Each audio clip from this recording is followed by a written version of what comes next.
Hey everybody, Dirili here. Thank you so much for joining me for another episode of the Amazing Shinsengumi, Heroes in Love. We're on Okita Soji's route, Chapter 6, No Need to Be Shy. Let's hope we aren't shy, although of course we're gonna be. Let's get a little closer, Soji. You can just sit back, relax, and let me read you a story. After that, Soji said his coat was stained red with the blood from other people. He made excuses and smiled. He said it was heat stroke, or that he was anemic. Liar! But I witnessed Soji spit out blood. It was dark, and seeing Soji alright made me feel better, so I may have been wrong. Is it alright if I just leave him alone? No! Well, there's nothing you can do anyway, but... The incident at Ikedaya made the Shinsengumi more renowned. They received a monetary reward, and suddenly became active. They had a banquet at a geisha house. The soldiers made a ruckus and had a festive time. I saw them off to the front door as I was cleaning, and I went toward the garden. It felt a bit lonely when the military post became so silent. When I arrived at the garden, I saw Soji sitting alone on the veranda. Soji didn't go with them. I didn't see him leave with them, so that's what I thought. It eased my worries. Huh? Oh. Soji was surprised when he looked over at me. It seemed like he stared off into space more often after that incident. Is he feeling ill? Yes. I put my cleaning tools aside and checked up on Soji. Somehow, his bright and shining face was a bit pale. Even though they're injured, Shinpachi and Heisuke went out to party. There's no way I'd stay because of that. Soji jokingly smiled. Perhaps it would be better for you if I had gone to Shimbara. This time, he had a mischievous smile on his face. Shimbara was a famous red light district. I knew the soldiers had headed over there, but... If possible, I don't want you to go. You're being honest? Soji quietly laughed. There's no way I could go if you tell me that, Chizuru. In exchange, will you entertain me? What? Yes, please! He took my hand and stared at me happily as I blushed. No, that wasn't what I meant. With that in mind, I asked once again. Did you actually want to go? If you did, then why? What kind of answer are you looking for? Soji replied with a bitter smile. I wasn't in the mood today. Are you satisfied with that answer? Soji sighed as he said that. He had nothing else to say. No, I wanted you to say that you wanted to stay because you wanted to be with me. Or tell me the truth and say you were just sick. Soji would sometimes take a rest from training. Toshizo said he might be exhausted after such a big mission. Hajime was worried that he would be exhausted for a long time. Is that really all? No, sadly. I'm sorry, I know I keep saying that. Hopefully you all know your history and know what I'm talking about. Or, have seen other stories of the Shinsengumi. After that, I heard the Choshu army was gathering at Mount Tenno, Fushimi, and Sagatenryuji Temple. The shogunate started mobilizing in Aizu, Kuwana, and Satsuma. The Shinsengumi were also deployed. Soji wasn't added to that formation. The sick and injured were to stay on base. It wasn't like a war was about to break out. They were all just glaring at each other. It just sounds funny, I could just imagine, two factions standing there just glaring at each other. Toshizo predicted this. Soji laughed and said that's why he didn't take him. Street fights could break out at any time. It was a tense situation, even though he should be mindful of his health. Can I sit next to you? I asked Soji, who was always sitting on the veranda spacing out. You again? What do you mean, me again? You must have a lot of free time.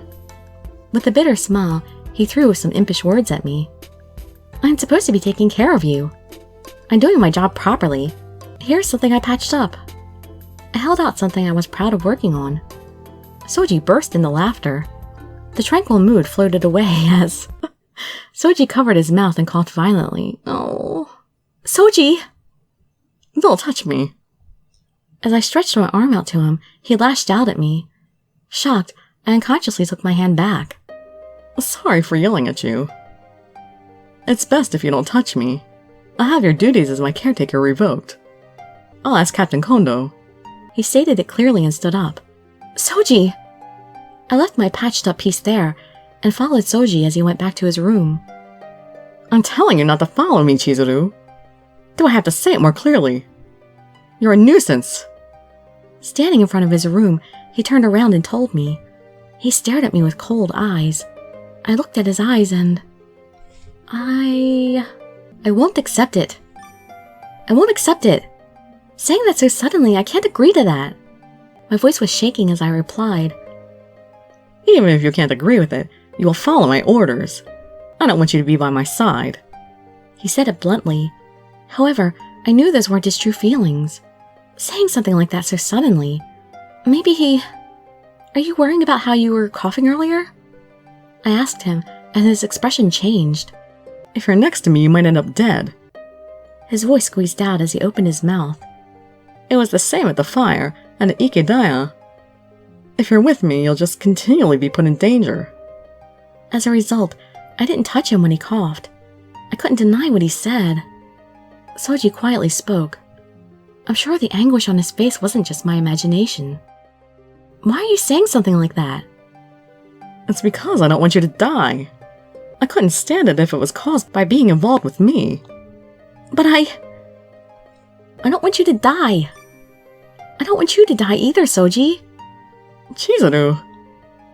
During the fire and while arresting people, you're the one who's constantly in danger, Soji. I'm a samurai. This is the life I chose.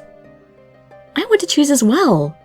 Rather than wondering when I'm going to die, I'd rather live my life with you as long as I can. I can't win against you. Blushing! Soji put his hand on his forehead and smiled bitterly. His face was a little red. Why are you so desperate? I never thought guys blushing was adorable until I started playing otome games. Well, more recently. Because I played otome games before, it was just when I started getting more into them again this time, I started paying more attention to the blushing dudes. Huh? Normally people would back away knowing that their life was in danger. Well, I'm in love with you. Even more so for women. It's not like you want to protect someone or take revenge. Why do you continue to? That's because... what he said was true. During the time at Ikedaya, I wanted to help everyone and protect Kyoto. But now my reason is... I just don't want to be apart from Soji. I'm sure I'll give up if he tells me he hates me and doesn't want to see my face.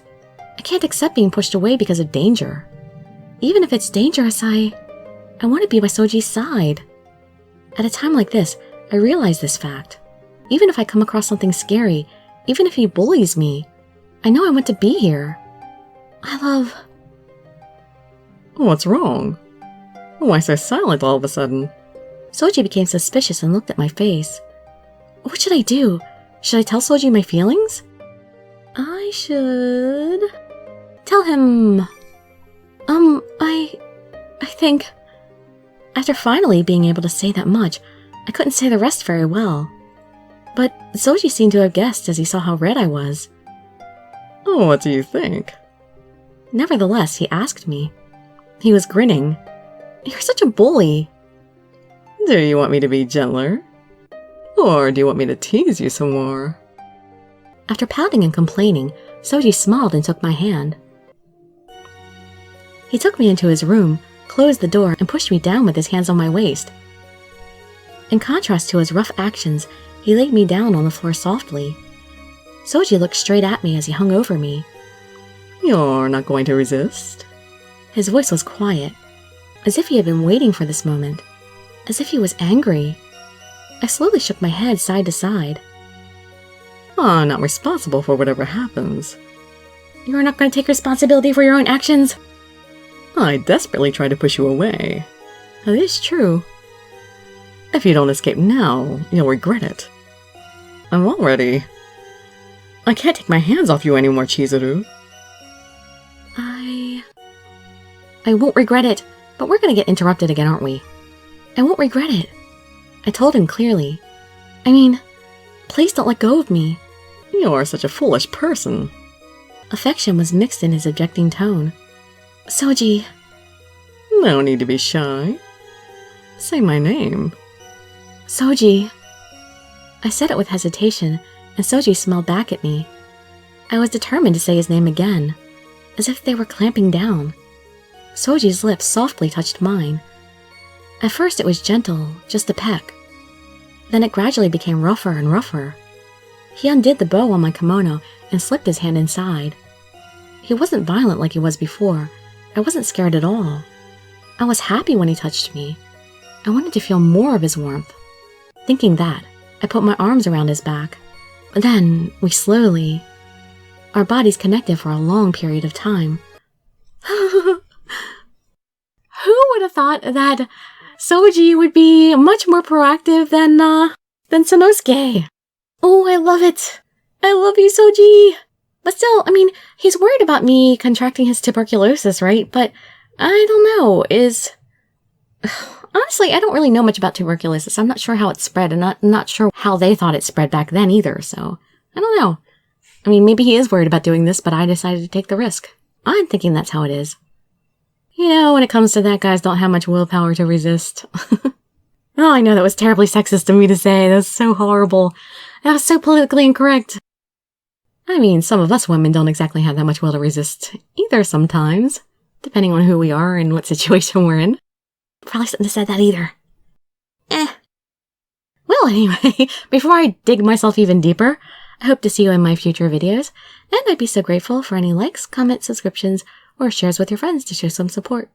Thank you so much for joining me, and I wish you all health, happiness, and safety. Dirili signing out. Bye-bye, everybody.